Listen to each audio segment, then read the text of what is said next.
टिपू सुलतान यांचा फोटो पुन्हा लावणार, मालेगावच्या उपमहापौर शान ए हिंद यांनी वक्तव्य केलंय। कार्यालयाच्या दुरुस्तीचं काम पूर्ण झाल्यानंतर फोटो लावणार। शान ए हिंद या उपमहापौर आहेत मालेगावच्या आणि त्यांच्याकडून पुन्हा टिपू सुलतान यांचं कौतुक करण्यात आलं। टिपू सुलतान यांचा फोटो लावणं चुकीचं नाही असंही शान ए हिंद म्हणतायत। उपमहापौरांच्या वक्तव्यानं पुन्हा राजकीय वातावरण तापण्याची शक्यता आहे। टीपू सुल्तान, हजरत टीपू सुल्तान की तस्वीर भी इंशाअल्लाह हमारे ऑफिस में रिपेयरिंग के बाद लगेगी। हमारे हिंदुस्तान की सबसे बड़ी किताब जो हमारा दस्तूर है, वहाँ हजरत टीपू सुल्तान की तस्वीर है तो यकीनन हमारी ऑफिस में भी होनी चाहिए। मालेगाव मधल्या टिपू सुलतान यांच्या तस्वीरीचा वाद ताजा असतानाच काँग्रेस प्रदेशाध्यक्ष हर्षवर्धन सपकाळांनी टिपू सुलतानची तुलना शिवरायांशी केली होती। या प्रकरणी पुण्यात झालेल्या आंदोलनावेळी झालेल्या राड्याप्रकरणी भाजप आणि काँग्रेसच्या प्रमुख पदाधिकाऱ्यांसह 100 कार्यकर्त्यांवर गुन्हे दाखल झाले। दोन्ही कार्यकर्ते समोरासमोर आल्यानं दगडफेक करण्यात आली आणि काही जण जखमी झाले। पुणे पोलिसांनी प्रमुख पदाधिकाऱ्यांसह भाजप आणि काँग्रेस कार्यकर्त्यांवर गुन्हे दाखल केले। तर काँग्रेस प्रदेशाध्यक्ष हर्षवर्धन सपकाळांच्या टिपू सुलतानच्या या वक्तव्यावर अखेर संजय राऊतांनी प्रतिक्रिया दिली आहे। टिपू सुलतान आणि छत्रपती शिवरायांची तुलना चुकीची आहे असं राऊत म्हणाले।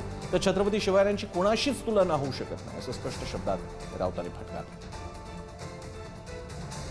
छत्रपती शिवाजी महाराजांचं शौर्य ज्या पद्धतीचं आहे आणि एक स्वराज्य नावाचा त्यांनी जो ज्या पद्धतीने एक विचार दिला आहे, अगदी त्यांच्याच मांडेआळीमध्ये त्यांच्यानंतर त्यांच्या बऱ्याच कालावधी लोटल्यानंतर त्यांचा आदर्श घेऊन टिपू सुलतान यांनी इंग्रजांच्या विरोधात कुठेतरी लढा पुकारला होता आणि त्या अर्थानं टिपू सुलतान हे एक शौर्य गाजवणारे एक योद्धे होऊन गेले, एक भारताचे भूमिपुत्र होऊन गेले। त्यांनी कधीही कुठल्याही विखारी विचारांना त्यांनी जवळ केलं नाही। तर एक शौर्याचं लक्षण म्हणून टिपू सुलतानांना आपण शिवाजी महाराजांच्या समकक्ष बघितलं पाहिजे। त्या आंदोलनाची तशी गरज नव्हती। महाराष्ट्र छत्रपती शिवाजी महाराजांचा आहे हे सांगायला काय भारतीय जनता पक्षाची गरज नाही। मुळात टिपू सुलतान विषयी आता ज्या भूमिका भारतीय जनता पक्ष मांडत आहे, त्यांनी इतिहासामध्ये टिपू सुलतान विषयी आपण काय भूमिका घेतल्या होत्या तो रेकॉर्ड तपासावा। कर्नाटकच्या विधानसभेत भारतीय जनता पक्षाने नेमलेले राष्ट्रपती रामनाथ कोविंद यांनी टिपू सुलतानचा राष्ट्रपुरुष म्हणून कसा गौरव केलाय ना। भाषणे बघा ना त्यांची। महापौर ऋतू तावडे, अमित साटम यांचं अनुमोदन आहे टिपू सुलतानच्या नावानं रस्ते आणि बगीच्याला नावं देण्यासंदर्भात।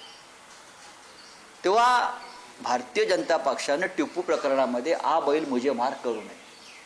टिपू सुल्तान की तुलना ये छत्रपति शिवाजी महाराज के साथ क्यों की, इसके ऊपर हर्षवर्धन सबका स्पष्टीकरण दे। नाक घिसकर वो सबसे पहले माफी मांगे, उसके बाद में बाकी सारे मुद्दों के ऊपर वो बोले। टीपू सुल्तान को हमारा कल भी विरोध था, आज भी विरोध है और कल भी विरोध रहेगा। टीपू सुल्तान की तुलना छत्रपति शिवाजी महाराज के साथ करना यह अक्षम्य है और सबसे पहले हर्षवर्धन सपकाळ को माफी मांगनी चाहिए। अगर वो माफी नहीं मांगते तो कांग्रेस पार्टी जो एक राष्ट्रीय पार्टी है, उन्होंने उनके ऊपर कार्रवाई करनी चाहिए।